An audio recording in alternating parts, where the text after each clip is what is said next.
Welcome back. Last time we discussed the principles of the Sharia, and in this segment we'll discuss the various schools of Islamic law. There's not only one school, there are different schools.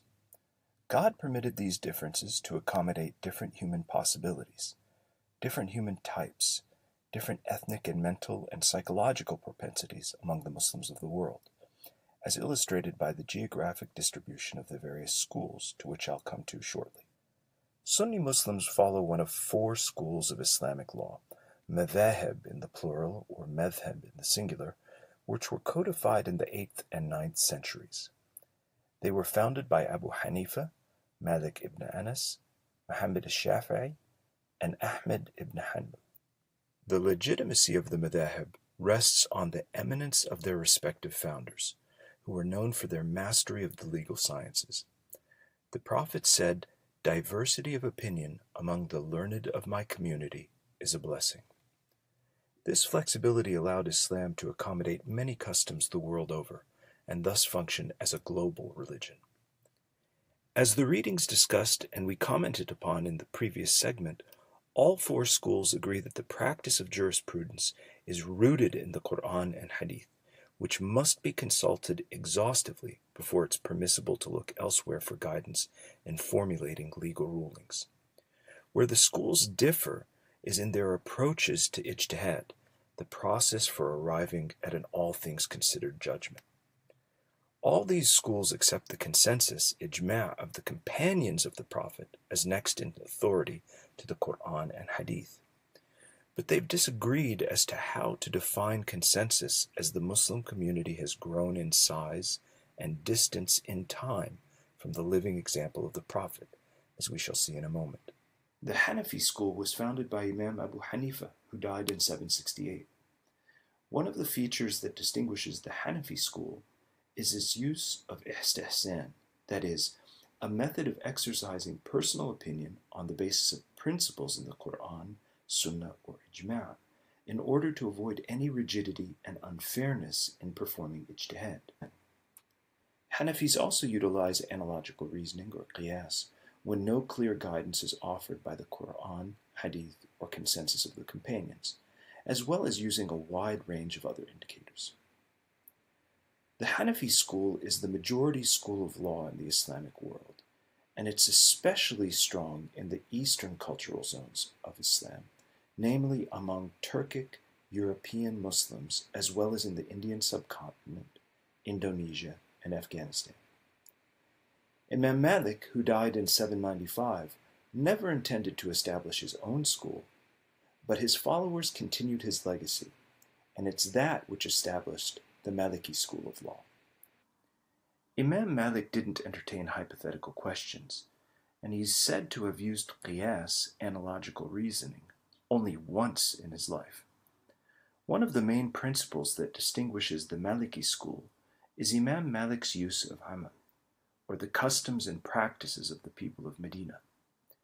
Since at the time Imam Malik was alive and the Medinans were only several generations removed from the Prophet, Imam Malik considered their example to be generally representative of that of the companions and considered it a valid source of law.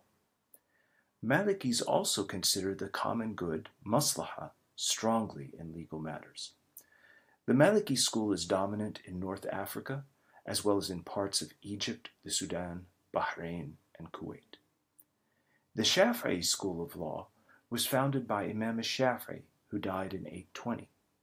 He was a student of Imam Malik, who completed and perfected the methods of jurisprudence in Islamic law, which before him had not been systematized and made explicit. Imam al-Shafi'i made it clear that the Hadith was not only a supplement to and clarification of the Quran, but was also a source of law. Compared to the Hanafi and Maliki schools, the Shafi'i school takes a narrower approach to the sources of law, as it utilizes only ijma' and qiyas.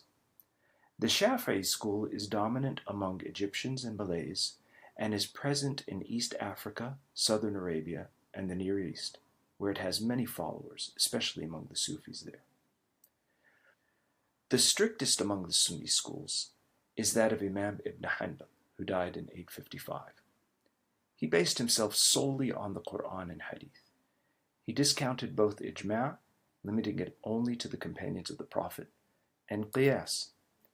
It's currently the smallest school of Islamic law, found primarily in Syria and Arabia. It also served as the background from which Wahhabism emerged, the puritanical movement that rejects Islamic philosophy, theology, mysticism, and Shiism. Today, Wahhabism is most strongly represented in Saudi Arabia.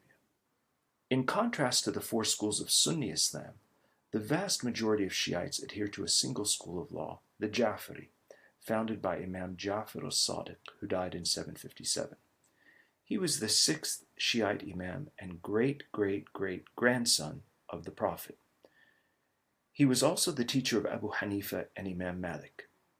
In fact, the Maliki school is the closest among the Sunni schools of law to the Ja'fari school. We'll discuss the differences between Sunnis and Shiites in depth later in the course. For now, I'll just point out some fundamental similarities.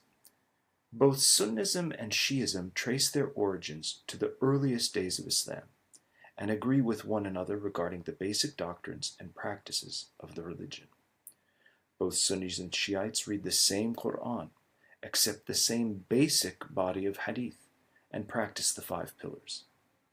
With respect to Shiite and Sunni jurisprudence, one important difference is that Shiites use the sayings of the Imams along with the Hadith, as well as the consensus of the companions of the Imams in place of the companions of the Prophet.